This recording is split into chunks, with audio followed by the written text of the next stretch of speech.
Hello and welcome to the Build with Bear workshop. My name is Pat Baer. I'm here to build model kits and hang out, talk about anime, talk about what's going on the world, I guess. Talk about video games, I don't know. Talk about what you want to talk about. If you are a subscriber, you can throw the Bear Cave or the Lego emote in the chat, or if you're a tier 2 or tier 3, you can throw the Death Scythe in there. Shout out to everybody that's watching here. And hey, I don't say this often enough. If you just watch on YouTube, thank you very much for that as well. Thanks for watching these videos on YouTube. Or if you watch the VODs here on Twitch, Ultron and Harold are here. Thank you so much for hanging out. Sulf is here. K-Mouse off. I still don't know how to say your name. I apologize. I don't know how to say your username. But you're here before we're even ready to go, which is awesome. A reminder for folks, if you use your Twitch coin to subscribe, that's a not an auto renew. You got to manually renew that, and a notification pops up. So please do that. Dude Wants His Rug is here. Hi, Dude Wants His Rug. Hello and welcome. We got a great crew here already on a Monday. Sometimes Mondays are a little dicey. This one's already good. I'm going to move my camera up a little bit. I will admit, just Ken or Kendrick works fine. Ken, thank you very much. I do usually use usernames. I do refer to H-Bomb as Harold, as I know him in IRL. Lashbrook's here. But yeah, even after I find out people's names when I'm sending them gifts, I often generally go by username because that's the username you chose. But I will remember Ken. Believe me, it's fun when people have like names in their username. Like I still call Smashmouth Johnny, even though he took Johnny out of his username because I first knew him as Johnny, and now he's Smashmouth. And so it's like, all right, well, I still call him by the old name. But yeah, we're gonna get building in a couple minutes. Wait for a few more folks to join us before we get going on this fine Monday. Another streaming thing. I do want to say off top, because I will mention it several times, I am doing a bonus stream this week. On Wednesday at 9 p.m. Eastern, I am going to be doing improvised color commentary and play-by-play commentary over wrestling matches in Fire Pro Wrestling World. I've downloaded a bunch of random-ass wrestling characters from some of the properties we know and love here. Maybe something from anime. Maybe something from, I don't know, some robot shows that we know and love. Things that I've built on this stream. I'm going to have wrestlers of those, and I'm going to do commentary for that. Now, one thing I will say. What I say in the match is completely improvised. But I did record the matches ahead of time. Because my computer, Fire Pro, and OBS don't like each other. They do not enjoy each other's company. So I knew that if I was streaming from the game, the fact that it might crash, or also it's one of those games where unless you're using like a borderless window, if you click away from it, it pauses the game. And so if I was like typing something into the chat and on my other monitor had the game going, it might bork itself. So forget that. So I pre-recorded them. So I know the results, but I don't know what happened in them. I just went and looked back after like 30 minutes and was like, oh, that's over? Okay, great. But that's on Wednesday. But that's not building model kits. We've got, this is going to look very weird on the green screen camera. We got Piccolo. You can kind of see Piccolo if he's up here. We built Piccolo. And we're going to finish Piccolo off. Finish building Piccolo because we got some beam weapons here to do. We got to finish that off. So as you know, this is a good size Piccolo. The RX-78 is in there. Yeah, there's some Gundam representation in Fire Pro. There's some good Gundam. There's some good Dragon Ball. There'll be a few surprises in there as well. So anyway, so we got Piccolo. We're going to go to the overhead. Now, you look at this and you go, well, Piccolo's done, Pat. What else is there to do? Oh, well, we still have to put together the third head option for Piccolo, and throw on Piccolo's badass cape. See, this is why this is a big box, because Piccolo's got a big ass cape to put on. So we got to do that. So let's go to the overhead. Thanks everybody for joining me tonight. I hope you're having a good Monday evening. But yeah, I've wanted to do something with Fire Pro for a while. And I've kind of wanted to, look, there are some buffs in Hearthstone. I could do a Hearthstone stream. I'm probably going to next week do a Twitch Sing stream, but my voice is being a little weird because of the weather right now. So I want to kind of rest that a little bit from singing. So no singing stream. But I still want to do something, and I've been thinking about trying to do something a little different. All right, so we've got our beam here, our special beam cannon. Piccolo, you can see in the overhead shot. There's Piccolo, looking great. I've been meaning to grab Fire Pro at some point.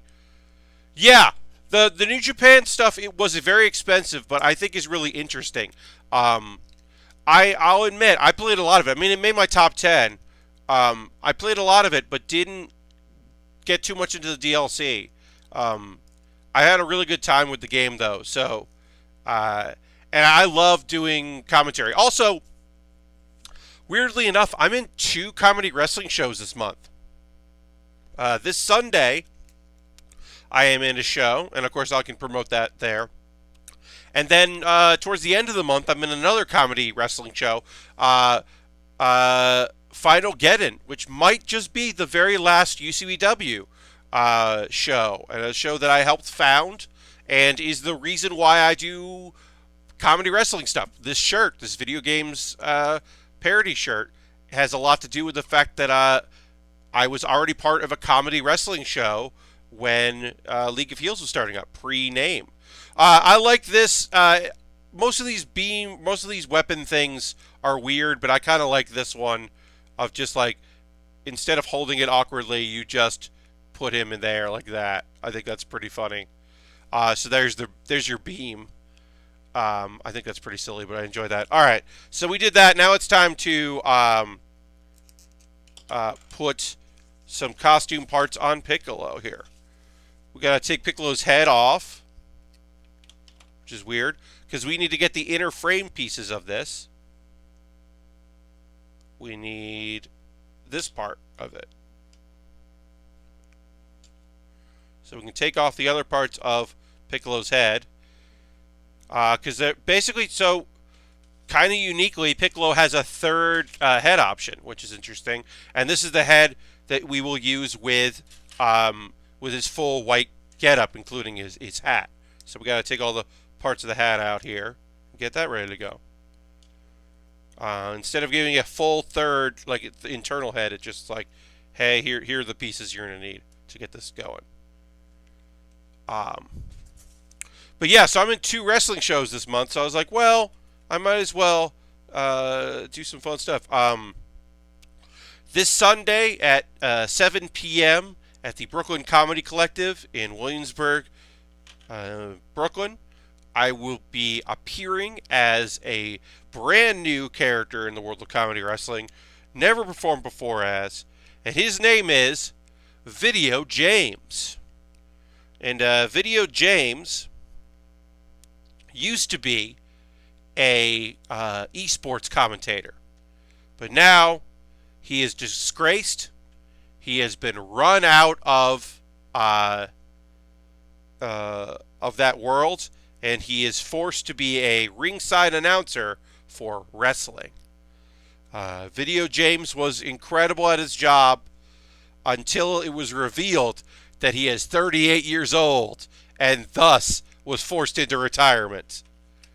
There are various reasons why he was forced into retirement. That's one of them.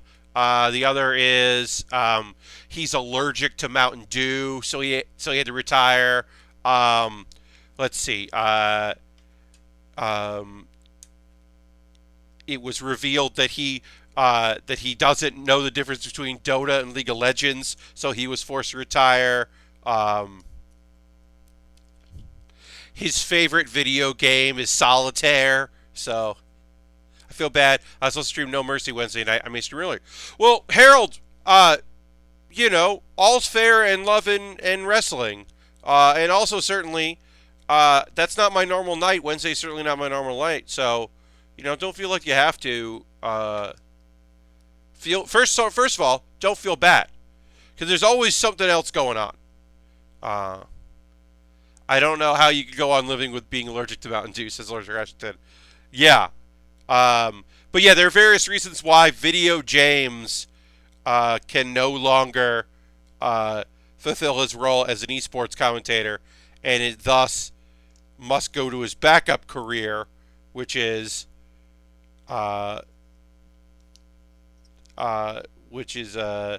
being a ringside announcer for a comedy wrestling show. So yeah, that's on Sunday. I'm excited for that. That's my friend Matt is doing that. Beck Not Becky, or Beak Not Becky, I don't know, is now following. Thank you for the follow. Appreciate that. Folks that just kind of like get here by searching for terms, or maybe because you are following me on Twitter. Yeah, giving me a follow on here is always a great way of knowing when my streams happen. I do regularly stream Monday, Thursday, Saturday with build streams at 9 p.m. to 11 p.m. Eastern Time. Next week, my schedule is slightly different because the Thursday night of E3, the last night of E3, I am going to stream earlier. I think I'm doing 6 p.m. to 8 p.m. next week. But this week, everything is normal. All right, so now we're going to do the cape and cowl for Piccolo. And then the last thing we'll have to do is the bonus that comes with this kit, which is a really cool bonus. It is Gohan parts. We have parts to augment the Super Saiyan 2 Gohan to make him Super Saiyan 1 Gohan, which would have been this, which kind of further aligns with the outfit he is wearing, which is based on Piccolo's gear. After training and getting ready to fight against Cell, you may remember, Gohan says, "Hey, I'd like to dress like Piccolo, my first actual trainer, because my dad didn't train me how to be a fighter because my mom wouldn't let him. So I'd like to dress like Piccolo." And he did. Because Piccolo is one of the creatures in the Dragon Ball Z universe that has the ability to make clothing with magic, I guess. James from Longer Run used to have a stream called Video Games with Video James. It was largely Minecraft. I mean, that's a very good title for a stream if your name is James. If your name is James, having a stream called Video Games with Video James is very good. That's a good title. As a person that spends a lot, some might say, way too much fucking time thinking about titles for projects, that's very good. Yeah, some might say spend way too much time overthinking names for things. It's a very good one. So I give him lots of props for that. Yeah, I know that Loading Ready Run has done, for many years, they will have creative characters. Either Graham has done that, or the community has made wrestlers based on characters from their sketches and various streams and podcasts and Let's Plays and all that. They have made various characters that have competed in wrestling games, which is a very fun idea. Especially for folks that are super into their series, various projects.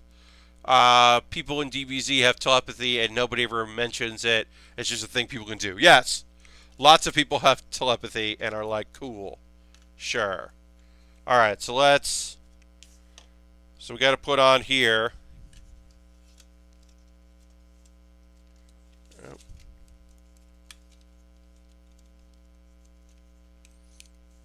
So there's, goes like that. And then head goes on there. And this is like, to me, this is the way you're gonna, if I'm gonna display a Piccolo figure, which not to say that I'm definitely gonna do that, or I would do that. If I was going to, it would be, this is how you do it. I mean, this is the way you gotta do it. This is fucking Piccolo. It's like, this is definitely Piccolo right here. That's definitely a Piccolo. King Kai can do that naturally, yes. Yeah, no, King Kai, you can just touch King Kai's back, and then you can do telepathy through King Kai, which is weird. Alright, so, this is the last thing here. Yeah, I don't, because also, Gregory, right? Is Gregory the cricket is not in the manga. The cricket is only in the anime. The monkey is in the anime. The cricket is in manga. The monkey is not. Okay, so I went and found my box for Super Saiyan 2, which interesting thing about that is different faces, only one hairstyle for Super Saiyan 2 Gohan. So here's Super Saiyan 2 Gohan. Found him. So we are going to use partially some of a face for Gohan, and then we're going to replace his head with this head you only get via Piccolo. So we'll go with this head. Let's see. That face is probably better than angry yelling face. Yeah. So we take all these parts off here, and then we will go with the golden Super Saiyan 1 hair. Gregory the cricket and Bubbles the monkey. Yes. Gregory is the cricket. Yeah, Gregory, I believe, is an anime-only choice. They wanted to have it more than just King Kai and his monkey friend, so they added Gregory, which also, as has been discussed various places throughout the years, is a great name for a cricket. Oh, that's Gregory. Try to hit him with this hammer. See what happens. Alright, so this is E4. So yeah, this was a cool little bonus. I didn't even know this was in this kit until I opened it up, and I was like, wait, why is there Super Saiyan hair in this kit? And it's because you can... they're meant to kind of be together. In the same way that I have to take a photo later of 17, because I have 17, and I still have 18, so I want to take a photo of those two characters together, because that's fun to put them together. I don't have Krillin anymore. Krillin I sent out as a thank you, as my monthly giveaway gift. Speaking of which, I did send that out to Alexandra. Alexandra is now the recipient of that kit, which is awesome. The Bartos Lupus Rex had to send that to old Canada, which is fine. Happy to do that now and again. Generally, I will say it is, some might say, preferable if winners were not. And yes, of course, Bubbles is indeed a Michael Jackson reference. At the time of the manga, that is a clever reference to name your monkey character Bubbles after Bubbles the monkey, the chimpanzee? Question mark? Owned by Michael Jackson? I cannot remember. In hindsight, not that weird comparatively, and not terrible. Alright. So then we gotta add hair here. He was a chimp. Yes, I believe he was a chimp. Yes, I believe that is accurate. I want to thank everybody for hanging out tonight. I hope you're having a good time. We're about to finish this kit. Just got to put this hair there. And yeah, we kind of get the Super Saiyan 1 Gohan. After all the training he did with Goku, they didn't need all the time because Goku was confident that that Gohan had unlocked true Super Saiyan 2, and everything was going to be okay. but they hung out as Super Saiyan. They just kind of lived a Super Saiyan life, doing that thing. But yeah, felt like it was okay. I kind of enjoy that Golden Warrior era of Gohan, of him just like with confidence. Like, it's like, no, I'm pretty strong. I'm actually I'm a very strong, confident young man. I spent almost a year with my dad training, but it wasn't a year because of the time thing. But for me, it was, and I'm actually a confident young man now. Like, I like that Gohan. This Gohan. So yeah, now we have Gohan with Super Saiyan 1 hair, hanging out with his first mentor, and they've got their matching outfits. It's just fun.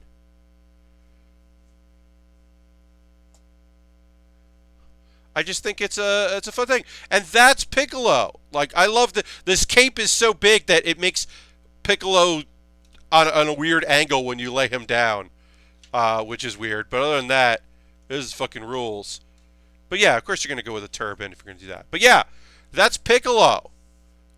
We finished a Piccolo there, and we got one more Dragon Ball kit to build. As you can see, if you look at either image on either side of me. We got Super Saiyan 3 Goku to build. Do that. I'm just going to put this here. Put that there. The instructions away. There's also some extra pieces. If you want to do different shoes for Piccolo, you could do that, which is interesting. They included that.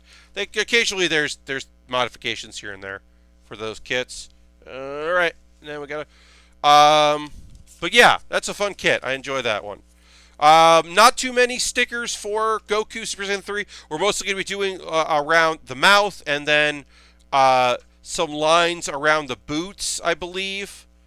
Augmenting the boots, I believe that's what's coming up.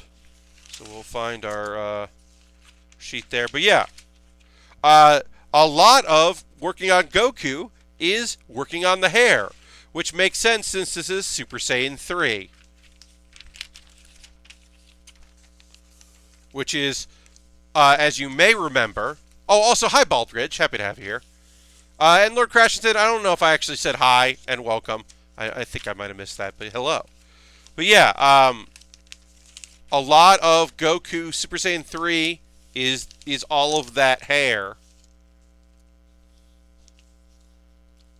Pay attention to the sharp parts. Yeah, it's also going to be a little prickly as we work on this hair. Look at that. Look at that hair. This hair does not like my green screen. Or to the point, the filter I use to make my green screen work does not enjoy this at all. But yeah, we'll get into it. All right, I kind of randomly would click on some Super. I was watching most of the tournament again. It's good. I mean, I'll say this. Overall, I think that instead of Super, I would have been personally more interested in Toriyama's explicit version of GT instead of... It looks like some sort of Ultra Instinct. Yes, it does. On the green screen. I totally get what you mean, Lord Crashington. Not Lord Crashington, Lashbrook. Lashbrook is saying that. Lashbrook is telling me, yes, that it gets a little bit of that Ultra Instinct white kind of looking. But no, one thing, I would have said that I would have liked Toriyama's version of GT. Like, I mean, he, understood, like, did some of the character designs and had some input in it, but mainly it's some of the fan stuff, some of the character stuff is interesting. Like, do I think that there needed to be Trunks again? No. I don't think you needed to do a story with Trunks again. I think future Trunks could have stayed future Trunks and stayed in the goddamn future. That's my opinion. Not everyone agrees with me, but I think that whole idea I'm kind of like whatever about. I think I would much rather had like, yeah, a different version of GT, like an official canon version of it, or whatever you want to say, more so than what we got. But I understand. Because I would have liked to have seen Oob. I think that there's definite, stuff that I would like to see in that world, and that's a character that I would like to see more of. Some of the new characters were introduced where they were great. On the whole, as far as Dragon Ball Super goes, did I like having more Great Saiyaman? Of course I did. I love seeing Great Saiyaman. And the Great Saiyan Woman. I liked having Videl in costume as well. For bits and pieces, I think, that was always, the tease of that was always very funny. I liked the kind of weird, almost redemption arc that Gohan goes through into becoming a fighter again. Like, he has... So, one thing I will say, there is a beautiful moment, because one of the things is that, you remember from Dragon Ball Z, is that Gohan becomes one of the last hopes for Earth in the future, in an alternate future, to the one that the regular timeline that we're in, and trains Trunks and is kind of a father figure for Trunks, future Trunks. So when Trunks comes back in time and sees like depowered family man teacher wears glasses Gohan, he's kind of disappointed, but he also gets to imagine a world where this Gohan gets to exist and it kind of goes through catharsis on that, and like has a moment where it's like, oh no, me going back in time means that this timeline happens, which means that this Gohan can have a family and not have to be a fighter and not lose an arm and all that. And it's like, fucking, for characters that existed so long, it's not fan fiction, but it like serves to be a sort of fan service, a sort of like thing that that fans imagined, like what would happen if Trunks came back again to see where things had completely changed from the timeline he was on. It's kind of interesting. And then also you get Gohan like training to be a fighter again and going through all of that, which is interesting. I don't know. There's some very good parts of Super. Some of the fight scenes are the longest in Dragon Ball history. Goddamn, especially doing like a battle royale style tournament. I mean, it's just so long. It's just such a long thing. It becomes, such a endeavor to watch it all. And then also, some of the animation is fucking terrible. There are some episodes of Dragon Ball Super that I would say, like, I don't often say, like, hey, if you're really interested in watching, you should get the Blu-rays when the Blu-rays come out, because they're fixing a lot of that shit. Like, I'm usually not someone like that. I'm like, whatever, the animation was a little weird. This was, like, kind of a rough one, blah, blah, blah. But, like, some of the Dragon Ball Super stuff is awful. It's awful looking. Oh. Some of them were, like, some of the fights, but often it's like, if there was a really good fight one day, it means that, like, the next episode is going to look really bad. Or, like, there's some shots of, like, Goku that just look awful. And you're like, I wish you had been able to take a little more time. Look at all this goddamn hair, and we're not done yet. This is just some of the hair. Gotta put there. I keep wanting to put in this camera. That doesn't help. That's some of our hair. We still have this hair to build. I'm telling you. You're hearing me. It's a lot. Anyway, overall, there's some really good shit in Dragon Ball Super. Also, Dr. Slump characters show up. Spoiler alert. Dr. Slump characters fucking show up. That doesn't, and it's unbelievable and complete and total nonsense and kind of incredible because it's not the first time. Obviously, it happened in Dragon Ball, and also in Z to a smaller extent than Dragon Ball. But like, it's so weird. That fight is so weird. All of that is so strange. Anyway, it's pretty cool. I went for a really nice walk today, which was good. Needed that for the old batteries. As I said, I did go to the had to go to the post office, and then I took the long way to go to the post office and the long way back, and it was pretty neat. Talking about, let's see, I could talk a little bit about, look, did I read the article? No. I did read the headline about a leak out of Ubisoft ahead of E3 that Ubisoft is going to announce a new game, a new Watch Dogs, and that seems kind of interesting. Ubisoft PR has talked about how they are an apolitical company, which doesn't make any sense, especially about Watch Dogs, which is certainly political in nature. And also, I don't know how you make a game that is post-Brexit that is not political in nature when you talk about it. But whatever. As I said, didn't read the full information about the leak. Can't comment fully about that. Can only tell you what that I don't know how you do that. And nothing is apolitical. It just means that you're choosing that your opinions are just the ones that are being presented, and you're not taking any clear stand in an attempt to not anger anyone, which in case angers plenty of people. Whatever. Yeah, I don't know how you make. I don't know. I don't know what they're going to do with this one. It'll be interesting to see. I played the first Watch Dogs. I never played the second Watch Dogs. I kind of liked it. I didn't love it.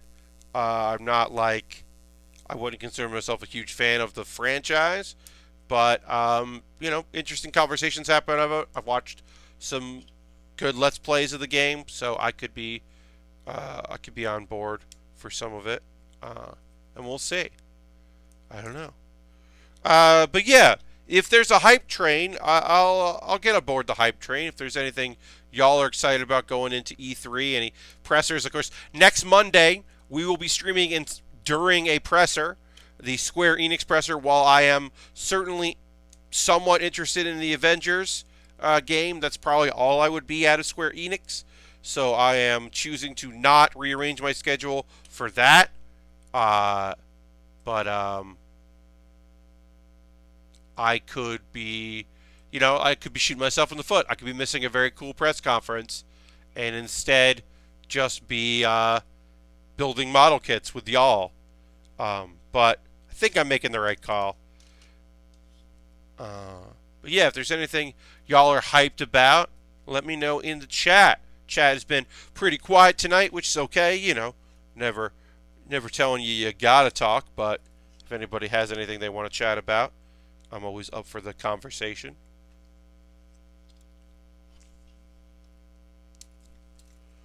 Alright, and we'll do that. Making some faces here for our Goku.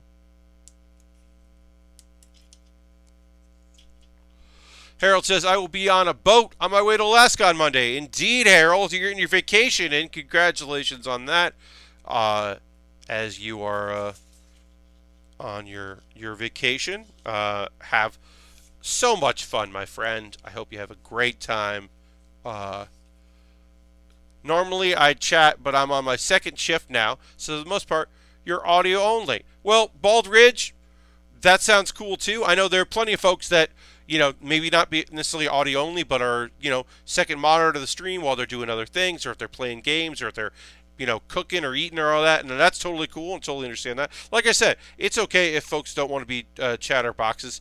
It does hurt on occasion for me when I don't have a lot going on, which, part of the whole thing of me being unemployed or underemployed right now is that not doing a lot. I'm going to go see some comedy shows tomorrow night. I'm very excited about that. See some of my friends, do a show, and then as part of Pride, there are some students are doing a student performance at the place that I used to perform in quite a bit. The show is called We Will Slay, and the director of the class is a dear friend of mine, and I'm very excited to see that show. And so I'm going to go see that tomorrow night. Looking forward to that. So I will have something to do tomorrow, and of course wrestling on Wednesday, which will be very fun. I'm looking forward to beating Dragon Quest Heroes 2, says Ultron. That game has turned out to be as long as a mainline Dragon Quest. Hell yeah! Unless you were, not expecting it. And then Ken says, I miss comedy shows. I've only performed once, but I like both watching and performing. Yeah, I mean, I certainly miss performing as much as I used to. And a lot has been kind of put on hold while I try to, figure some shit out, but I do want to get back into it. I was not expecting it to be that long. Yeah. Yeah, that's always a surprise when you're like, wait, how many more hours do I have left in this game? What the fuck is going on? It's how long? Alright, so it's time to figure out which head we want. Face, I should say. We've got... I just went Super Saiyan 3 and I'm angry about it, face. Wait. Oh, shit. I didn't realize that this has frozen. That is a very rare time that that's happened. So my webcam froze. I didn't even realize, y'all. I've been talking. This webcam is doing just fine, but my overhead webcam is frozen. So I'm going to see if I can get it back. Nope, that didn't work. I'm going to go into here. And hold on a second here. Let's see if I can... I don't want to have to exit out of OBS because that will mean that I'll have to stop streaming. But that's weird. So hopefully... Nope, that's frozen there. I am probably going to have to close OBS and stop the stream. And I don't want to do that. So let's see if there's any other thing I can do. I can deactivate it. There we go. That should do it. Okay. I just had to deactivate it. And then now I can configure it. That is very rarely happened on stream. It occasionally happens when I'm doing a lot of work. Alright, then we'll zoom in.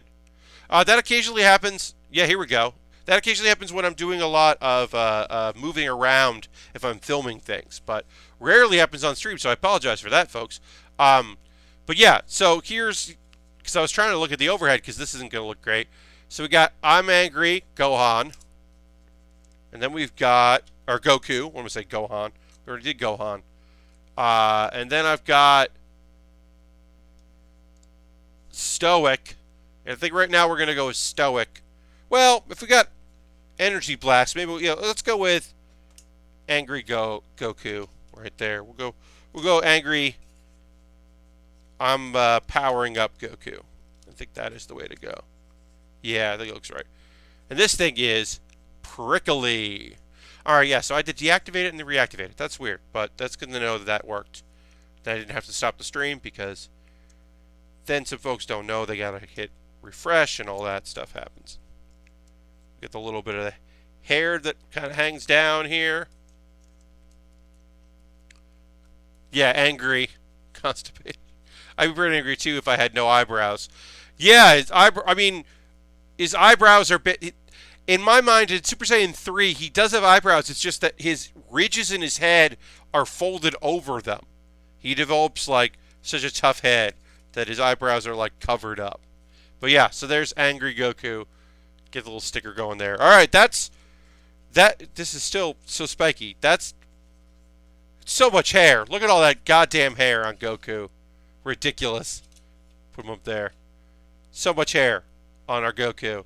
All right, now let's build the body. The body muscle build up system. B.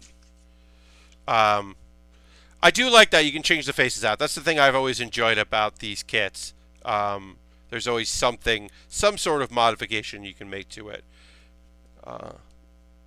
which is fun. It makes it feel more like an action figure, which is obviously these are going for to be an action figure you build, which is always interesting. But yeah, having those options I enjoy a lot. But yeah, I'm going out to a show tomorrow, a couple shows tomorrow, so I'm excited for that. Get out of the house, do something.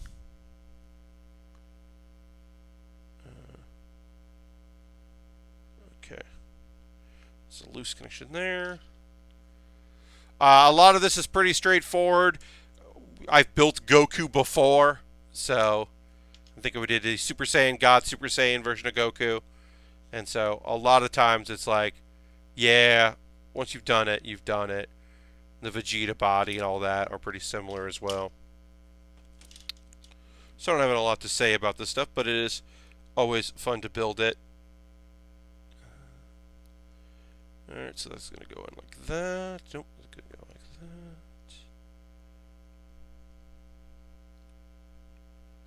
that.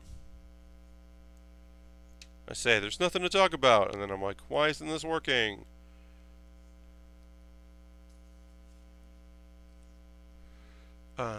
But yeah.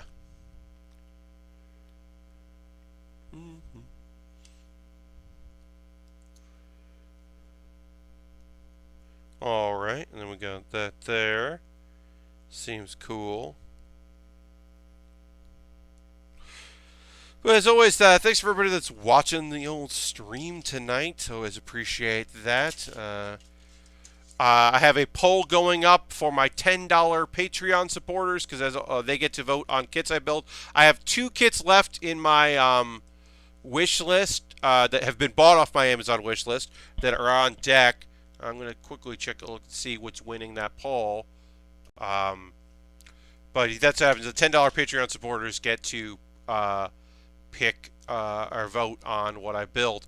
And it looks like right now the Lego Ninjago J Stormfighter, which is a cool jet with appears to have some hover mechanics, is a Lego set, which is good because we haven't done Lego in quite a bit.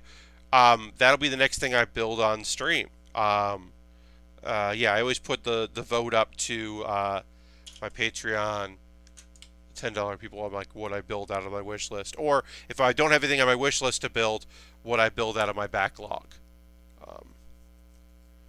But that seems to be the thing that is next. That'll be good. I chose to do these 3 in a row because I had 3 from my wish list. I had 3 Dragon Ball kits, as you can see the images or whatever, and it just felt like instead of like it splitting the vote amongst like a couple, it's like, well, let me just do them in a row, knock them all out. That'll be fun for me, and it was fun for me. I did very much enjoy putting these all together. And yeah, the coffers are a little light as far as kits, but I will I'll be picking up one pretty soon, at least something else fairly soon.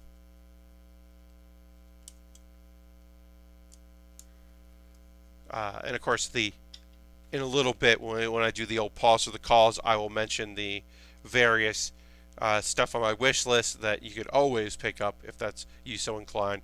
Of course, that is never mandatory, and I try to make that clear that just hanging out and watching is always awesome, and I very much appreciate it. But you know, if people want to buy something or want to subscribe or they want to join my Patreon, all that stuff, I put a new tier in my Patreon for a new month. Put the $3 tier in there, which it also involves voting because that seems to be something that people like to be able to, have their voice heard and get the vote out. So I'm allowing people to be able to vote on. Basically, the idea is the $3 Patreon tier, along with the 5 and 10. But once you do 3, you're able to vote once a month at least. You'll be able to vote on a game I check out on my bonus stream. Um, Generally we do Jackbox for the monthly bonus, but the other bonuses I'm now going to kind of put up to vote. So if people like really want to check out, really want to see like new decks on Hearthstone, or if they wanted me to get the Garden Flipper DLC for House Flipper and check that out, or if they want to, have another Jackbox night or have me do Twitch things, like I'll be able to put the vote up for people to, get their voice heard vis-a-vis voting. Have you watched Best of the Super Juniors at all? I'm trying to catch up before Dominion, because one of these days I'm going to actually stay current on New Japan. No, I have not. There's a lot of wrestling right now, and a lot of it is very, very good. I have not seen any of the Super Juniors, and I've not kept current on that. New Japan I enjoy, but I'm not going to ever be a weekly follower of New Japan. I'm never going to keep up to date. I am always going to catch up. I'm going to listen to or watch videos and listen to podcasts about people who are going to do the work to tell me the cool shit that's happening. And that's how I'm going to live my life that way. And I am never going to just be like super knowledgeable about that product. I just don't think that's in the cards for me. It's just, there's just too much wrestling. I am up to date on WWE stuff, and I am up to date on Chikara, which is easier to be up to date on because they do less shows, but some good storyline stuff going on with old Chikara as part of Quack and Bush's anniversary. Alright, so we put the arms together. Now we're going to build the chest piece here. I kind of screwed this up on Piccolo. I had to go back and fix it. So I'm going to attempt to not do that in this time around. But yeah, I mean, I always kind of follow along for the major spots and the animated GIFs and all that when it comes to New Japan. And then I'll occasionally watch them all if I can. Last week says, Raw is in Austin tonight. And the only reason I remembered is I saw a dude in a WWE Crew shirt at the grocery store. Hell yeah.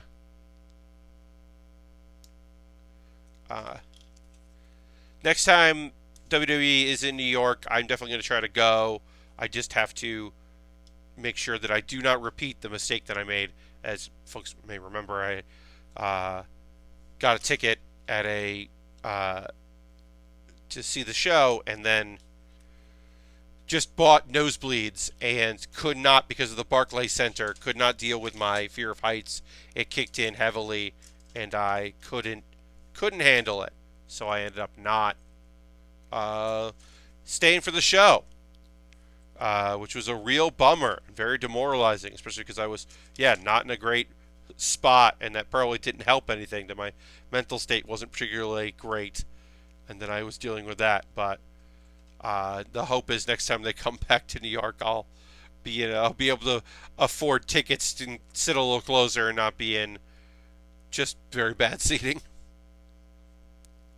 But yeah, the Barclays Center, they definitely squeezed in a lot more chairs than they probably, whatever. I mean, they got to make money and all that.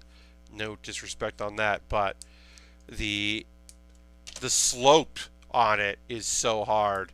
Thought about making the trip to see Taker, then remembered it was Raw, says Jam. Yeah, look, SmackDown's not much better right now. It is somewhat better, but yeah, the writing on Raw is just, there's so much good wrestling talent there that is just not given the tools to succeed. And it's very frustrating. Because there are some bright spots, but those bright spots are very much few and far between. and that is a huge shame. Ugh, it is depressing. But I myself, like, I still enjoy some of the many of the wrestlers working in that company. Um, I'm not gonna go back to the network because they're not gonna get my money that way after various decisions they have made in the past. I am definitely on a break from fully supporting that company. I do follow the product, but yeah. I'm hoping to check out. I think I'm going to be able to. A friend of mine is going to hook me up with a pass to watch the Evolve show this weekend on internet pay per view, which is going to involve a match I never saw on the Indies. I wish I had seen on the Indies. By the time they came on my radar, they were a tag team. But Matt Riddle is going to be wrestling Drew Gulak, and I've heard very good things about their encounters back in the day. And of course, yeah, in the Indies, by the time I was really paying attention, they were a tag team. But I'm very interested in that. This is the one match I've seen of theirs. It was really good. Stop Ronda joined, can't support a turf. Totally understand. No complaints from me about that one there, Bald Ridge. Totally understand. Completely get it. 5 cents on HQ Words. Congratulations, Harold. Let's throw the Bear Cave and the Lego out there for Harold winning 5 cents on HQ Words. Congrats on that, my friend. I'm going to go see the opening of G1 Climax in Dallas. I'm pretty excited. Hell yeah, Lashbrook. That sounds fucking fun. Good on ya. The last few opportunities I've had to see New Japan has been part of New Japan Ring of Honor, and I don't love Ring of Honor shows. I'm actually interested to see what their audience is chanting these days, because that was always to me, very, very funny. So, like, Ring of Honor audiences are a lot of, like, there's definitely a people that have moved in for, like, the forgotten last generation of ECW fans that really just are like a certain demographic of folks. And the thing that always I found very funny was the Ring of Honor show I went to, the last one I went to was the Hardy Boys had kind of come out of nowhere, and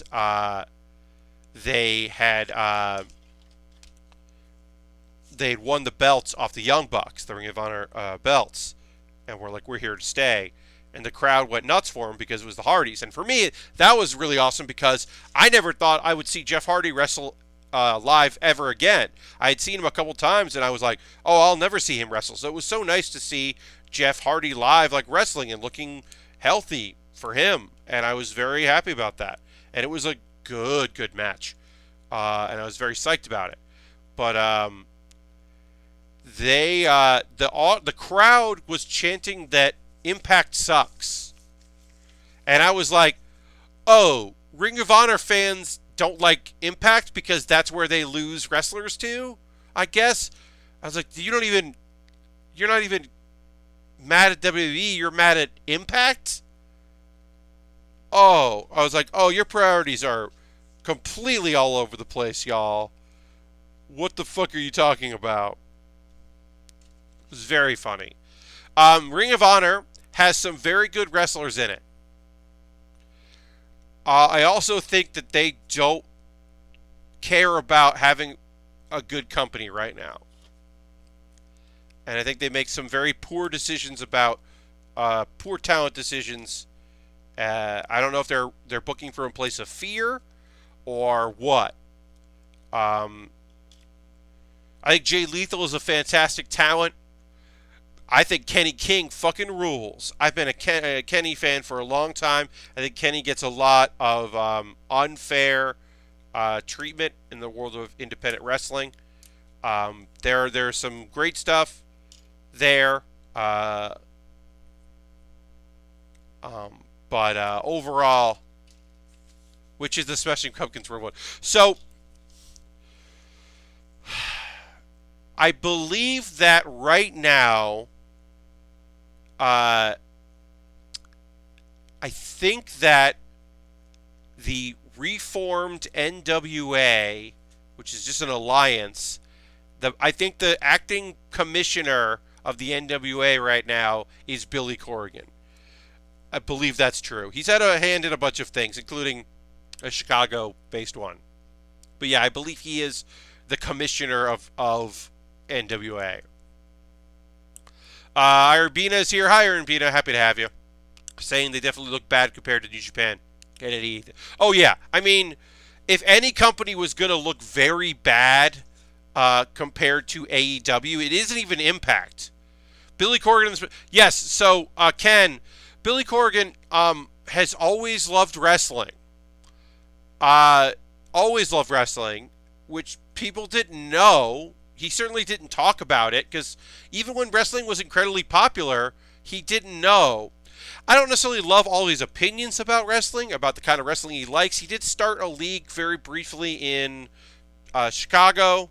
But yeah, he, for a while there, was working with a bunch of different things. It looked like there was a point where he was going to maybe become the new head of Impact Wrestling, which didn't happen. But maybe he worked, I think he worked with them for a while as well. I don't know. There's a lot of weird shit going on with that. It is odd. It's very odd. But, yeah, I mean, overall, Ring of Honor is the ones that stand to lose the most from AEW.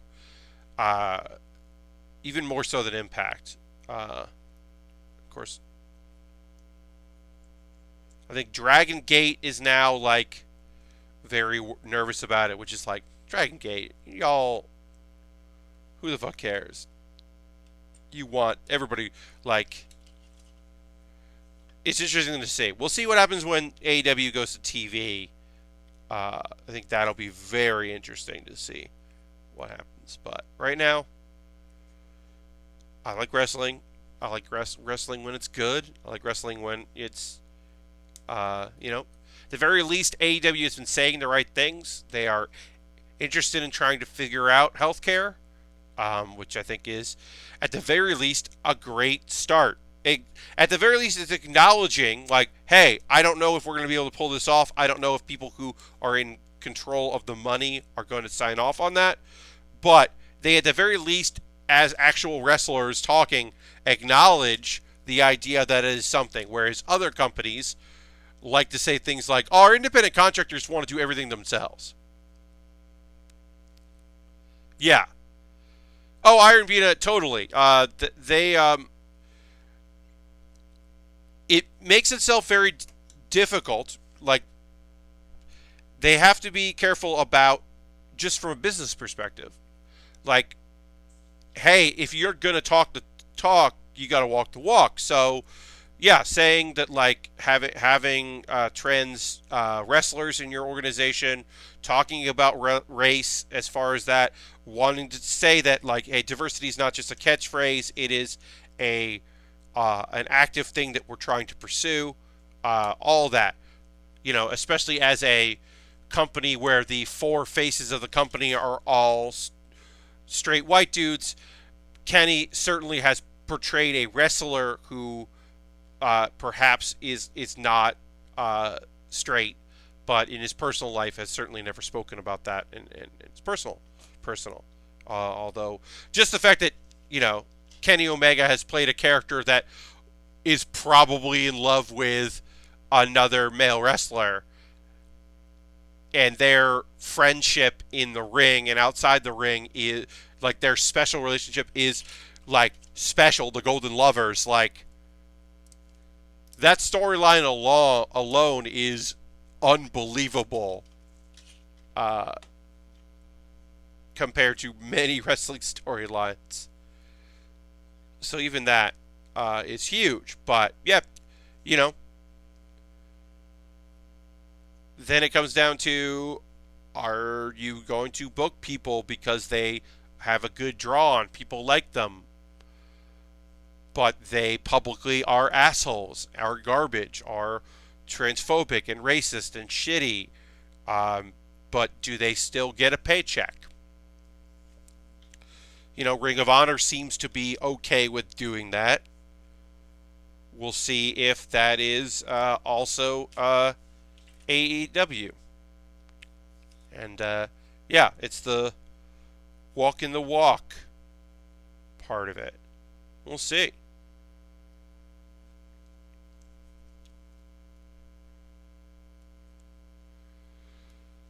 Did you see the video of Kenny about AEW and Coda? No, I didn't see that. I didn't see that particular thing. Kota Ibushi in AEW would be pretty fucking rad. But yeah, who knows? I did not see that video. But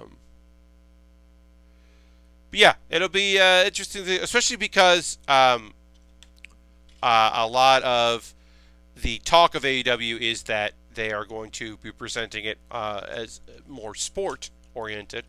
But there'll still be storylines. Like, it's the thing where you're like, yeah, I want this, like, blood feud between brothers. Like, brothers storyline stuff is exactly what I want to see in the wrestling ring. Like, good storytelling like that, I think, like, has its place. Like, human drama totally has its place. Like, also, if,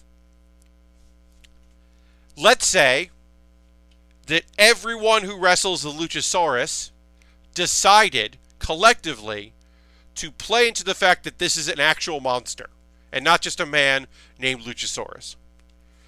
I mean, that's because I am a ridiculous person. Of course, I very much want that to be how everyone feels. I very much want that to be the thing because I am a ridiculous nonsense person.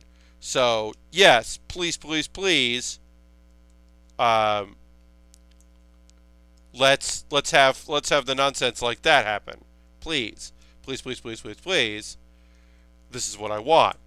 I understand that I am weird and a weirdo. But till Luchasaurus is real. Yeah, I mean, that's the thing. Like, yes, Glacier has frost breath. That is such a funny choice. Because that's the real thing, right?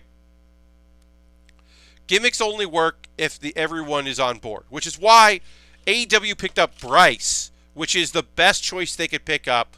Well respected on the indie scene.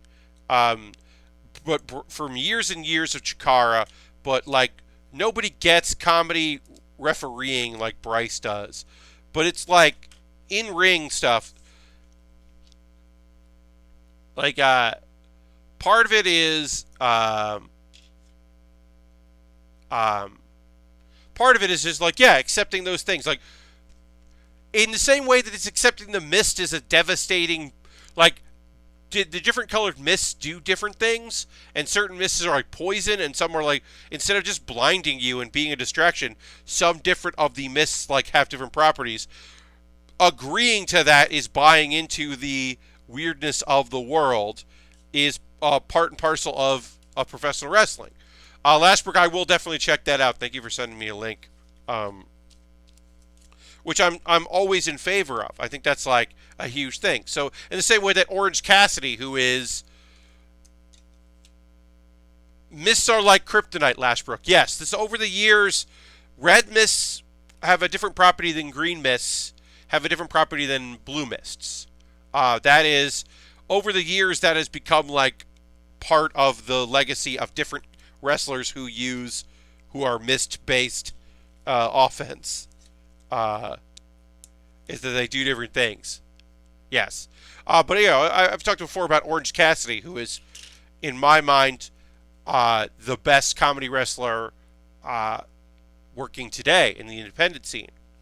Because he has one of the most difficult games to play. Now, when I talk about game, when I talk about character stuff, that's comedy. I'm talking about comedy terms here. I will try to be general where I can and not be exclusionary in my conversation and what I'm talking about. But here's what I'll say. So gimmicks are games, character games. Uh, in comedy, the character game is a sketch that is a character sketch. It is the things a character does that are unusual, and then the other characters in the scenes either match that energy or are play the straight person in the scene, the stopping, the wait, what? The reactionary characters, right? In the world of wrestling, Orange Cassidy's gimmick is one of the hardest things. The thing that when you're studying comedy, when you're studying like improv, one of the things they tell you not to do is be bad at things or be lazy at things.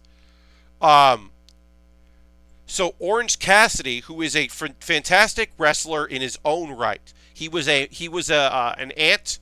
I'm not going to say which one in Chikara. You can look it up if you really want to see. But he is a excellent performer and wrestler. He has the chops. He has the skills.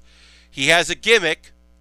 Orange Cassidy, freshly squeezed, likes wrestling, but doesn't like moving around or being athletic. So he will always roll from a standing position into the ring underneath the front rope. He won't walk up the stairs. He won't pull the ropes apart and climb in. He will roll under the first one. He attempts to start every match with his hands in his pockets because he doesn't want to use his hands if he doesn't have to.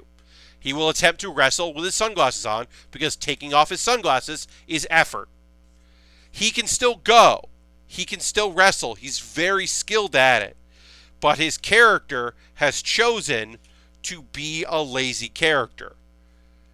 And it's not that he's bad, he just doesn't wanna. And that's a very tough game to play, and he has to work very hard in order to play it. Now, it's awesome that you have someone with Tommy Dreamer. Tommy Dreamer is a professional. Tommy Dreamer has been doing this for a very long time. Tommy can understand the gimmick and play the game. And there was enough of the crowd that was like playing along as well. I watched Orange Cassidy wrestle holding a beer, and he held the beer for like 18 minutes. I've watched him wrestle. He was a champion for a little while. He had an independent. There was a belt, the National Independent Wrestling belt, which is a belt that can go from different companies. He held that and defended that. Incredible talent, so good. And yeah, totally comedy until he doesn't have to be comedy. But I would say look up his matches. He has a match with Hornswoggle, former WWE wrestler Hornswoggle for Beyond Wrestling that's available. It's a pretty short match on YouTube. That's really great because Hornswoggle is playing a role and is like, Hornswoggle is yucking it up too much because Orange Cassidy is such a big character, you don't need to do a lot of other funny things with him. The person to watch him actually wrestle against is Colt Cabana, because Colt Cabana is a comedy wrestler, but when Colt Cabana is wrestling Orange Cassidy, he knows that Orange Cassidy is the funnier character. So he will play more of the straight person. And then you also watch the referees get involved with Orange Cassidy, and good comedy knowledgeable referees really play into his gimmick. It's joyful to watch. I love watching him work. Because he's working so hard. And that's a thing you probably don't notice about a gimmick like that, is how hard he's working.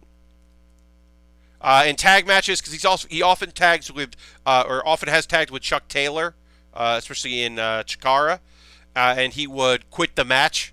He would do this thing where he'd get tagged in, come into the match. He will be tagged in, come to the match, and then someone will slap him, and he hates being slapped in the chest, and then he will go and tag in Chuck Taylor, or he'll quit the match and roll away. Like, he hasn't been used. It's not funny because I'm describing it. It is funny because he's very talented and does a great job. All right, we've done the top half of Goku. We're going to take a break here, a momentary break as we complete our Goku. I'm going to drink some water because I haven't done that. Maybe it's a good time for you to get some water. And then I'm going to do my ad break.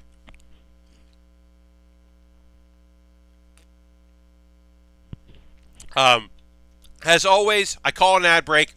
I am not sponsored by anyone. I have opened a sponsorship. As I often say, I was gifted a premium account for Verve and Crunchyroll, so that's how and second, and after the break, I'll talk about some anime stuff, not much, but a little bit, and that is courtesy of that, which I'm very grateful for.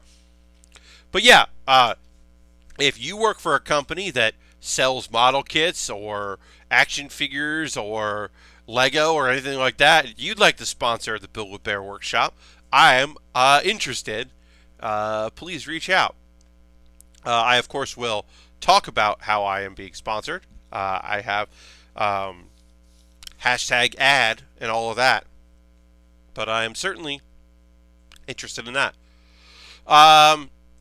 Let's see. Things I want to mention. First and foremost, if you're a subscriber, throw the Bear Cave or the Lego emote in there. Alexandra is wonderful and always want to represent those emotes. Thank you for that. If you're following or watching, consider becoming a follower. Consider becoming a subscriber. Hello, Epic Open World. Happy to have you here. Subscribers keep this thing going. The numbers go up, and it's great to see. We did drop below 40 subscribers right now. I'd love to get back up above 40. 38 is awesome. Don't get me wrong, but I'd love to be in the mid 40s. Is where I'm pretty confident about that. So if you haven't subscribed, consider becoming a subscriber. You get these cool emotes as mentioned. Epic Open World just subscribed. Just as I say that, that's 5 months in a row with Twitch Prime. Thank you, Epic Open World. Please throw the Bear Cave emote in there or the Lego emote. Thank you very much, Epic Open World, for renewing your subscription. Always appreciate it. I also have a Patreon. You can join my Patreon if you want to. As I mentioned, there's a $3 tier. That's new. Just added that. There's some rewards. You should take a look at it. Bits and coins from Twitch are always appreciated. The leaderboard right now, Import is ahead of there with 1,000 bits from on Saturday, which was incredible. Bits and coins always appreciated, but I should say that starting when I do my Bonus Wednesday stream, I'll start talking about the Mega Cheer thing that's happening, which starts tomorrow. So on Wednesday, it'll really kick off for us, which is like some of the cheers you get emotes, and the more people that you do it get more emotes, and it's part of Pride. So that's starting tomorrow until the 30th of June. I have an Amazon wish list. I'm going to put that in the chat. And, of course, it's all of these links that I'm putting in the chat are also in the show description on the eventual YouTube archive. But I have an Amazon wish list, and I'm going to go to that and talk about a few things that are there. Those always jump the line. This was off my wish list, so we're building that there. But I've got, some Lego sets, some Papercraft, because I really love that Papercraft kit. I like to do more of that. Some Gundams. The RX-772 gun cannon Gundam is still, it's $33. I love to build that kit. It's actually the older version of that kit. There's like a revision that came out. This is a little bit older, but still very good kit. I'd love to build that. There's more Dragon Ball I put in there. I've got Super Saiyan God, Super Saiyan Gogeta. I've got Ultra Instincts Goku in there. Brawly. Ultraman Type B model kit. That's expensive, but that would be fucking cool to build. I don't know. There's a bunch of stuff on that list. And, of course, it does jump the line from the stuff I have waiting for me. Real quick, I also have a coffee. Now, anything I make through Twitch, through Patreon, through my coffee, all of that goes into buying kits and equipment. I am thinking about eventually getting a better overhead webcam. As I said tonight, it did freeze for some reason, but that's probably not the webcam so much as just my settings. I have a Discord. You can join the Discord. People post stuff they're working on. It's very cool. I really recommend that. And then I'm looking up right now a link to the show I'm doing this Sunday. This Sunday, 6 p.m. at the Brooklyn Comedy Collective. I am doing a comedy show. I am looking up the information. It is called The Squared Circle. I'm going to put a link in the chat. Sunday at 7 p.m. at the Brooklyn Comedy Collective here in New York, Williamsburg, Brooklyn, the Squared Circle. It is a comedy show. It is all of the promos and trash talk you hear in wrestling, and none of the physical violence. So it is a lot of comedy, folks. I am your ring announcer, Video James, disgraced esports commentator turned ring announcer, and I'm going to be doing all of the music and sound effects for the show on stage, live on stage. It's going to be really fun. If you're in the New York area, consider coming out. Your MC and host is Matt Little, dear friend of mine, Matt Little. And he's put together a really fun show. Comedians, wrestlers come in. It's a good time. If I were in New York, I would attend that. Says Obligo World. Indeed. Obviously, I am promoting a show that not everyone can come to see, and I get that. Totally understand how that makes it tough. But I'm doing it, so I felt like I should promote it. I'm going to drink a little more water, and then we're going to start working on the legs. It's leg day. Oh, that's nice. So we do have the hands, I should say here, we do have the hands for the energy weapon hands, and we do have the 2 fingers, which is for which you can, if Goku wants to instant transmission, he can do that, an instant transmission, but we don't need either of those. We're just going to do closed fist, but I'll clip these out so that I can get rid of the sheet. But yeah, I'm excited about that. I said I have another wrestling show towards the end of the month, but this one is coming up on Sunday, and so I thought I would promote it a bit. It feels nice to be able to promote the shows that I'm doing. Did Goku ever teach anybody else instant transmission? No, Ultron, as far as I know, he never taught it to anybody. I don't believe. It's possible, but no, as far as I know, nobody else knows that move. Yeah. He learned it from some people. It would be useful, Ultron. Some might say it is an overpowered ability that perhaps would be helpful if other people knew how to do it. But, nope. Guess not.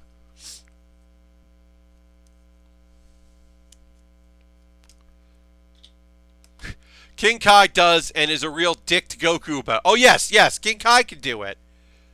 Well, also, Goku did transport about to blow up Cell to King Kai's planet via instant transmission and blew it up. So I can understand why King Kai... Anytime King Kai is mad at Goku, I'm like, I get it, King Kai. You are right to be upset about what is happening right now. You do not need this in your life. You did not ask for Goku.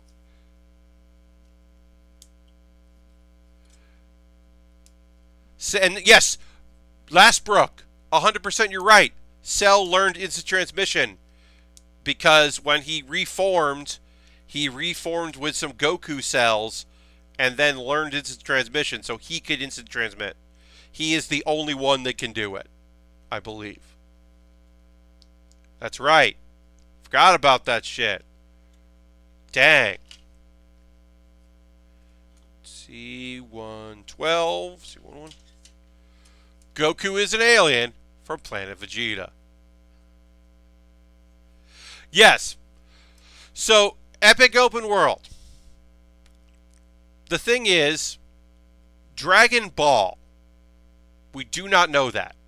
We do not know that. In Dragon Ball, there's a weird kid with a monkey's tail. And it's just... Basically, the idea is that Toriyama took the Journey to the West, the Chinese... One of the great Chinese stories, Journey to the West, with Son Goku, the Monkey King, and Oolong, the pig. He took that story, which also you can see in various other media, and did whatever he kind of wanted with it, right? The whole story. And that's why Dragon Ball is this whole adventure and it's this whole thing. At a certain point, aliens show up, or he decides that a lot of characters we've seen are aliens. Like, Piccolo is an alien, not just a demon. And, okay, you're like, all right, sure. And then eventually you find out Goku has been an alien this whole time. And there are other aliens from the planet he is from. Goku, at a certain point, becomes Superman.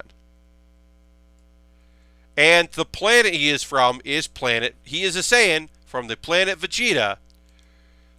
And then also the king and then later the prince of Vegeta are also named Vegeta. Because most Saiyans have names that are related to vegetables. So the king of the vegetables is Vegeta, the vegetable. Because Goku, his Saiyan name is Kakarot. And there's Nappa, and there's Broccoli,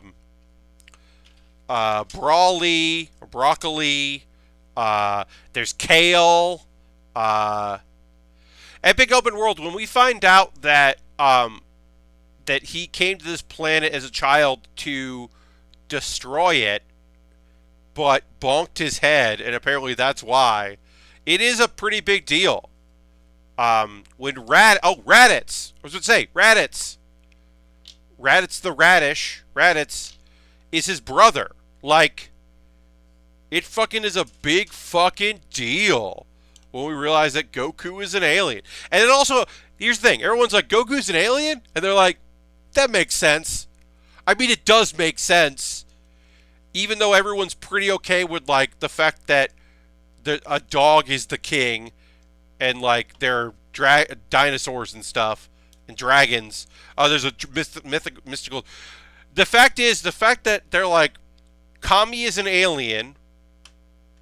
Kami made the Dragon Ball and the dragons based on his race. People are like, yeah, that makes more sense. And I'm like, does it? Does it make more sense? I guess it does. It's a whole lot. There's a whole lot happening. Dragon Ball. But yeah, it's a big moment. Because that's the part of the transition from the kind of comedic adventure where there's some drama, but it's also kind of goofy and silly, to like the transition to of Dragon Ball to Dragon Ball Z, where it, like the martial arts tournaments definitely make it. Definitely make like a big difference in the show, and the vibe of it. Tournaments are always a big deal in fighting anime, and Dragon Ball has a lot to do with that. But the idea that tournaments are how you kind of, in preparing for a tournament, and then the aftermath of the tournament is how you kind of age your characters and define your characters and change your characters in the show. Everything from Yu Yu Hakusho to Hunter x Hunter to which is the same creators and all that. Flame of Recca is really a turning point in that series, is the prep for the fighting tournament. Even Black Clover just had a tournament arc, which really kind of raised the stakes as far as the abilities of the characters. I was going to say, if you have instant transmission hands, you could have some fun swapping it for Piccolo's special beam. Yes! I could do that if I wanted to. Alright, so we got a sticker here. We got to put this on this side. So we're doing the leg here now. So now we are just defining the legs here via sticker, adding some stuff instead of it being plastic that we embed over it. It's a sticker, which is fine. I would prefer it to be a piece of plastic, you know, instead of what it is, but I get it. And we'll be doing that on the same side, the other side, eventually. But right now we're just doing it here. Because we do all of this one at a time. Trying to think of other shows that had... Because there's shows that are all about fighting tournaments, so, like, I don't count those, but shows that have the tournament, usually the tournament is an indication of the series, growth of characters, or focusing a shift in the focus. Whereas, like, Hunter x Hunter, obviously a large portion of the beginning of it is the characters taking the Hunter exam, and that's how you introduce all the characters. That is a huge part of the story, because that is a fundamental element of it. Once that has been dealt with, and they get into the battle tower in the tournament, that is a huge turning point in powering up the characters, and a bit of a shift in focus. It's far less playful of a show. The realities of the world start coming in, and you realize that being a hunter is just the beginning of it. All right. And in fact, there's an actual test that comes later. So, I love the after decades One Piece got a tournament arc. Yeah, Lashbrook. I mean, that's such a strange thing that that One Piece had a even before it had a tournament arc, it had a time skip, which often there's a tournament first and a time skip before, like, a second tournament. There's rarely is there a time skip and then a tournament. Yeah, the fact that there's a fucking fighting tournament in One Piece is so weird. Because even in My Hero Academia, the sports festival, which certainly involves a fighting tournament, is in many ways a refocusing of the show and the seriousness of what they're trying to accomplish. It's a showcase of some of the characters, but it's in many ways also reminding you of the abilities of these characters and what they're trying to, the goals. And in some ways, you don't learn about some of the smaller characters' goals until that tournament.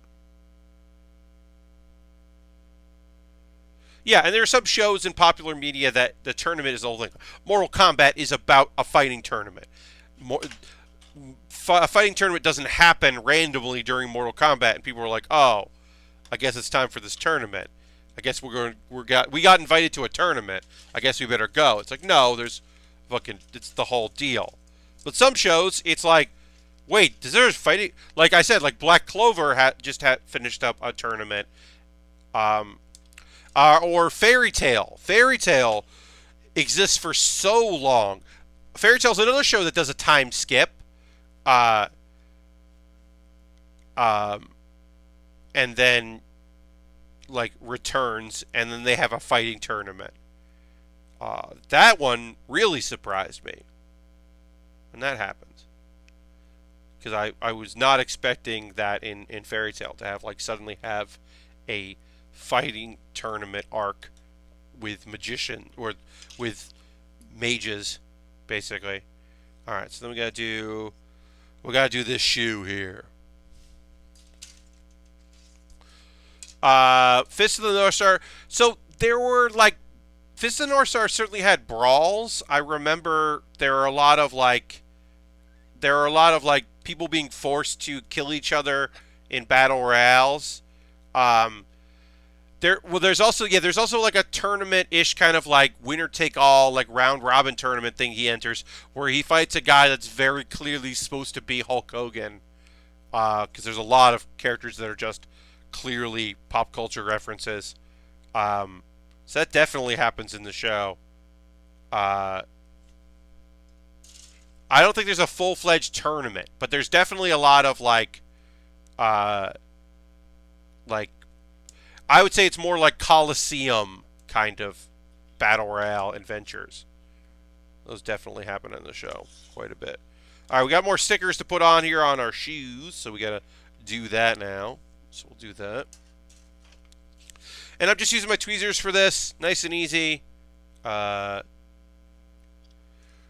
following the lines. You can see, even though it's all blue there, you can probably see maybe in that there are little lines that let you know, and then you're just matching it with the sticker,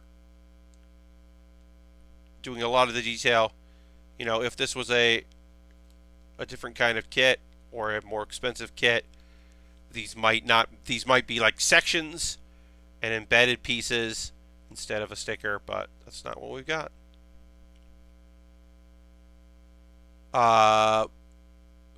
Yeah, there was never been a Mortal Kombat anime. There was a like syndicated show that exists, a cartoon, but yeah, there's not been an anime. I assume it's because Mortal Kombat is not popular in Japan, which is why we've had a Street Fighter anime. That's it. Sorry, there's a reason. It's because Japan does not give a shit about Mortal Kombat and never has. Perhaps someday they will care.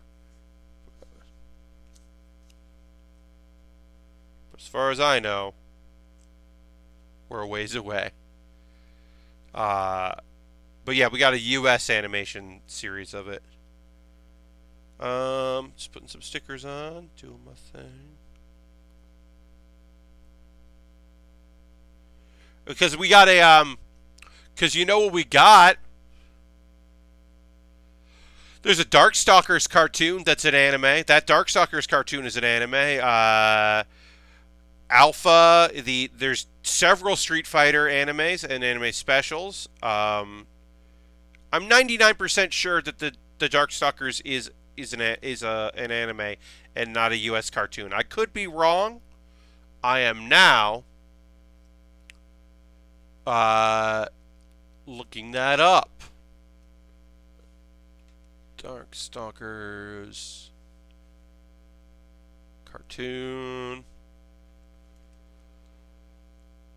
Darkstalkers TV series. Okay, is an American children's animated TV series. I am wrong.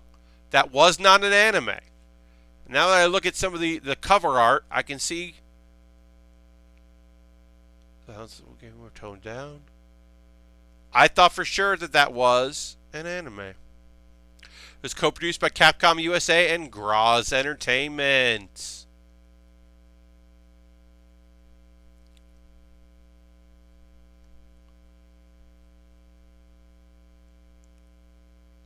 Okay.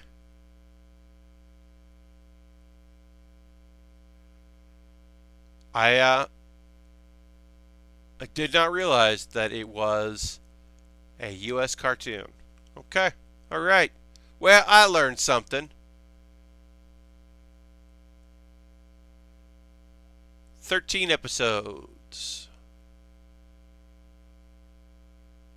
Okay. Yeah, I mean, yes. They really make a children's cartoon of anything. Yeah, they had to tone down a lot to do that cartoon. I remember that. I remember they really had to tone down some of the Darkstalker stuff, and it was not. I also remember it being not good. Oh, the Highlander cartoon Lashbrook is weird, but I liked it. I think that it overstayed its welcome, and I think that I don't actually don't know if the full season ever aired, but I'm sure I could find it. But I remember liking it. It's weird. It's a weird take. It's like, so I know that the second movie is basically considered non-canon, but it's more akin to that of like aliens, and it's post-apocalyptic in the future, and it really does like play up the whole idea of it just being a really like, yeah, it's a weird post-apocalyptic Highlander show. It's very strange. But it's more akin to the second Highlander movie of them being aliens than anything else. It's very odd. Very odd show. Sure, but ninjas are popular. There are enough ninjas. Yeah, I mean there are enough ninjas in Mortal Kombat, but the main thing is that it wasn't started by a Japanese company. And a lot of fighting games that were not made in Japan were not showcased or popularized in arcades, which you have to remember, a lot of arcades in Japan, not everyone, but a lot of arcades in Japan were owned by the companies that made the arcade games. So if you wanted to play Street Fighter, a lot of times you were at an arcade that was owned by Capcom, or at least licensed through Capcom. So like Mortal Kombat didn't show up in Mortal Kombat showed up in a lot of fighting arcades, but it didn't have the impact in Japan that it had in the US. And there were certainly some fighters that really liked the game, but it just wasn't the same audience.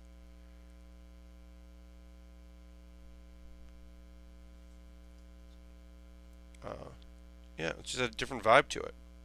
All right, so let's put that in there. Um, Speaking of anime, wanted to briefly chat about a couple anime things here. Uh, let's see. One Piece. I think I talked about this a little bit. Like it's getting busy again. They put a trailer out for the Wano arc. It's gonna pick up. Right now, we're doing Reverie stuff, and it's still interesting. There's some storyline stuff. It's a lot of flashbacks, but there are some elements that are cool. I've already talked about. I believe I've talked about the best part of it, which is the Luffy Appreciation Club. It's several of the princesses, Vivi and Rebecca, and then also the mermaid whose name I can't remember how to say. Kind of like having a chat about how awesome Luffy is, and then the doctor that raised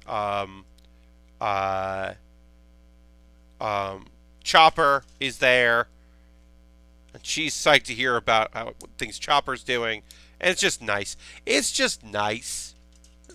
And then some shit happens, and Mermaid almost gets kidnapped, and it's a whole fucking thing. But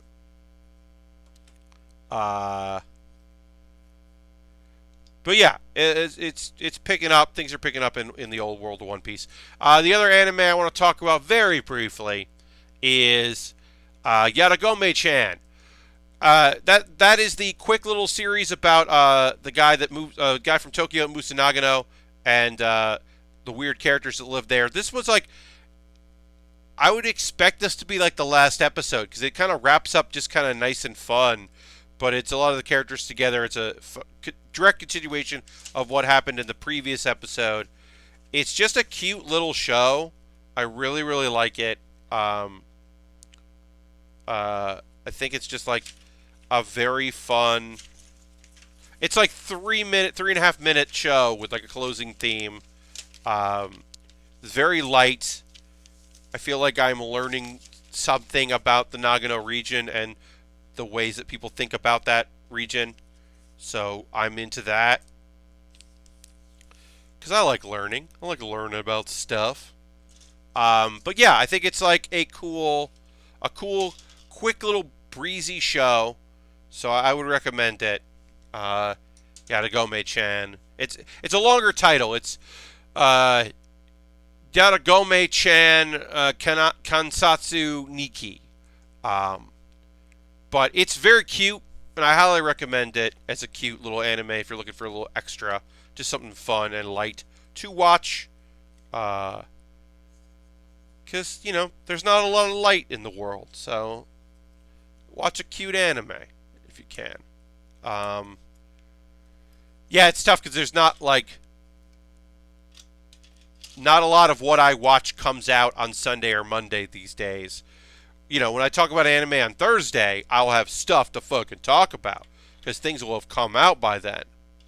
And even, when I do Saturday, like, there's a couple shows that come out on Friday and Saturday. So I usually have something to chat about, but a little light. I'll say this. Yesterday, there was a point where YouTube went down.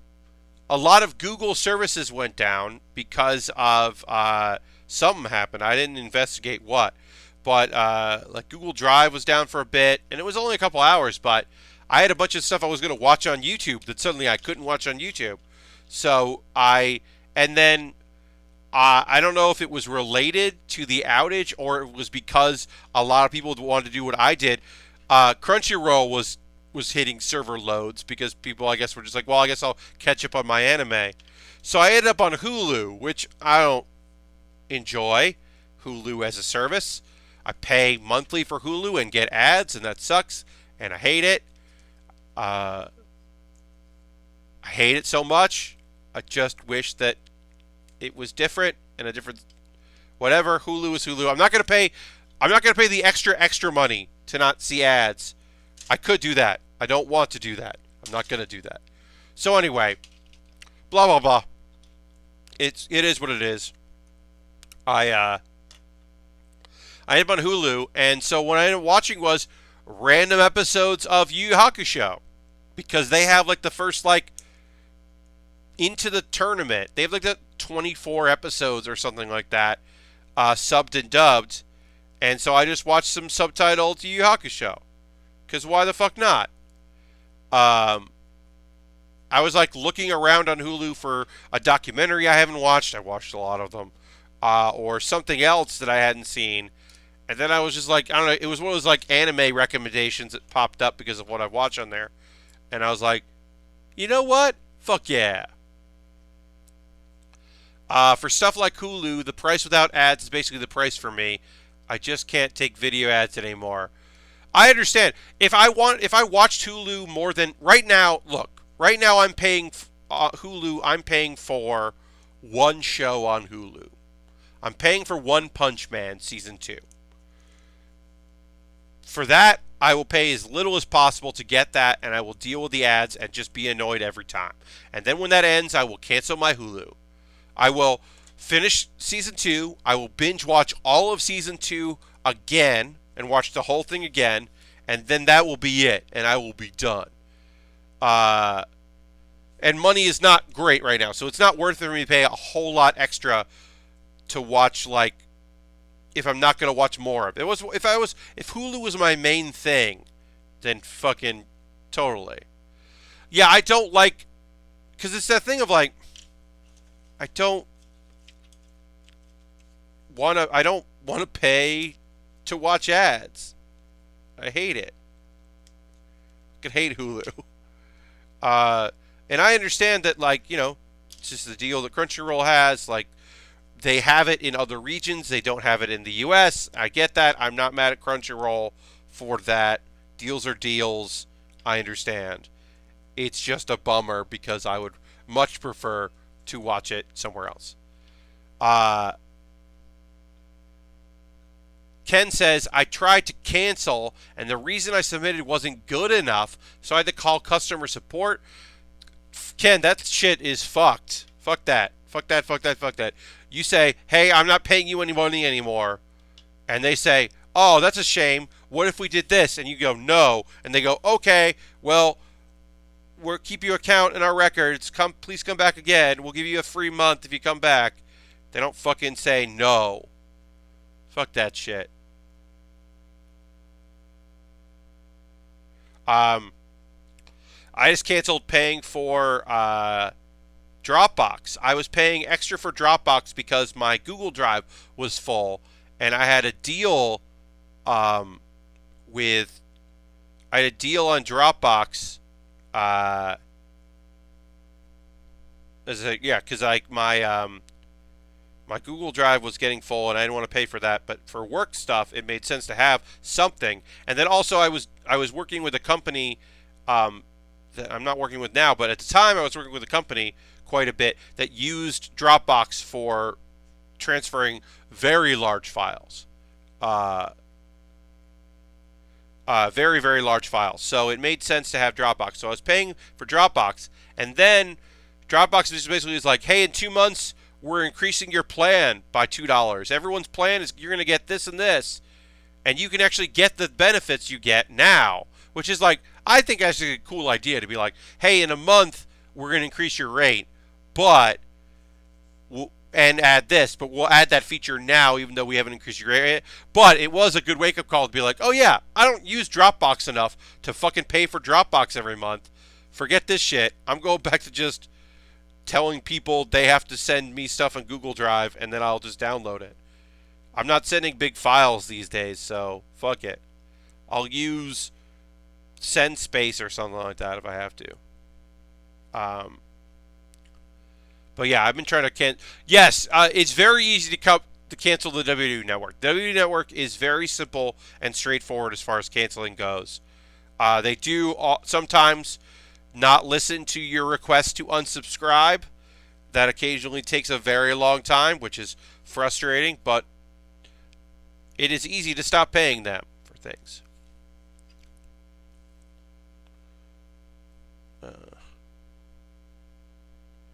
Netflix I've always had very easy because Netflix is not a thing that I pay for every month. Netflix is a thing that I pay for a couple times a year. Usually if it's a show that I really like is coming back, I will get it for a month to binge that show and then catch up on stuff I've missed. But I don't often keep a subscription for Netflix. Before I started getting an account for Crunchyroll, taken care of, I was paying for Crunchyroll because so that's my main source of watching anime. It is the main service I use for that. But yeah, I can't wait to cancel Hulu. Cannot wait to get rid of Hulu. It will be so nice when I don't have Hulu anymore. Oh crap. Cannot wait to get rid of fucking Hulu. I'm watching all those goddamn ads. I understand that people gotta get paid. I get that people gotta get paid. But I'm already paying. That's the part that I'm always a fucking grouch about, is I'm already paying Hulu. So they're already getting paid. It's just that they want to get paid even more. Meh. Speaking to the choir, y'all know. I'm going to finish up these stickers. We got some time left in the stream, so we'll get that. Netflix I had canceled, opened back up for Castlevania, canceled, and open again for DMC. Yeah, I mean, I'm similar.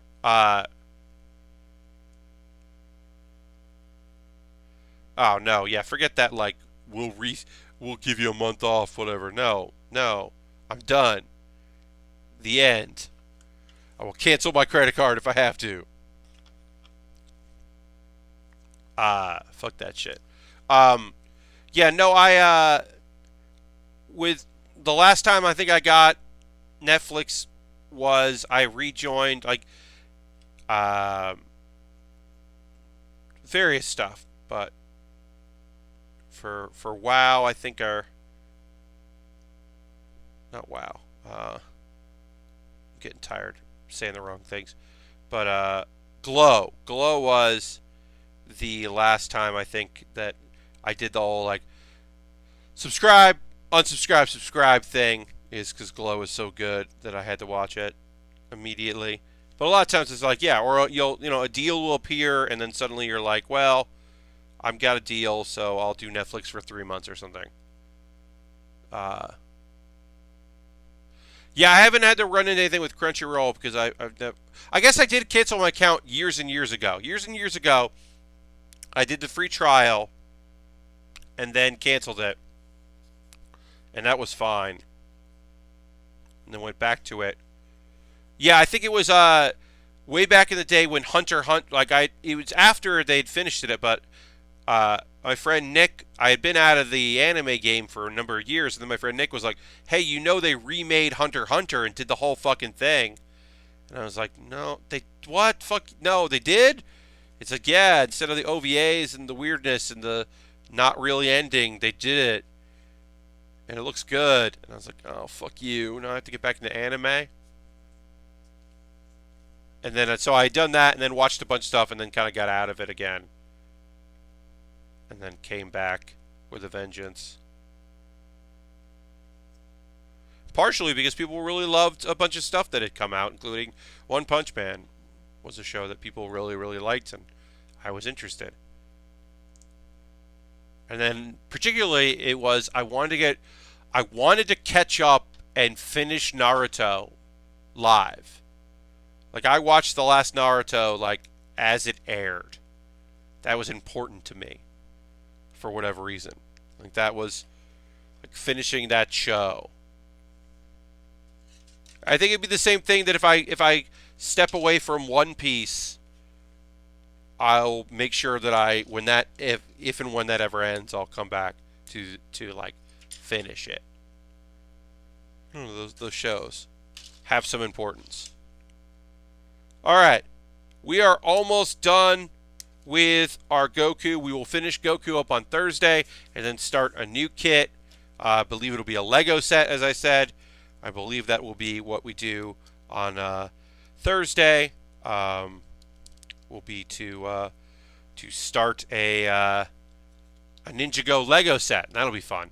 But yeah, finish up the legs there. Yeah, we got to build the waist. The waist is really easy, and then just the waist, and then the energy ball, and the Kamehameha wave. Yeah, the two Kamehamehas. Got to finish that up. But that's very fucking easy to do. And then start it again. As I said, my next stream is this Wednesday at 9 p.m. I'm doing a bonus stream. I will be doing commentary over computer versus computer matches in Fire Pro Wrestling World, the Steam version, Fire Pro Wrestling World. A bunch of guest characters. It's all guest characters. It's none of their wrestlers. It's all pop culture stuff and a lot of stuff that you would find in the model kits that I've built or from the various entities therein. I'm very excited for that. I think it's going to be a very silly time. So I hope you'll tune in for that. Thank you very much for watching today. I want to thank everybody that hung out. Epic Open World, it will be on VOD. It'll also be on my YouTube channel, youtube.com/PatBaer. So you can always watch it that way if you can't watch it live. And I'll be back on Thursday to finish up Goku and start a Lego set. Excited. It's been a little while since I built some Lego, so excited for that. Thank you very much for hanging out with me, y'all. And I'll see you next time on the next Build with Bear Workshop. Bye-bye.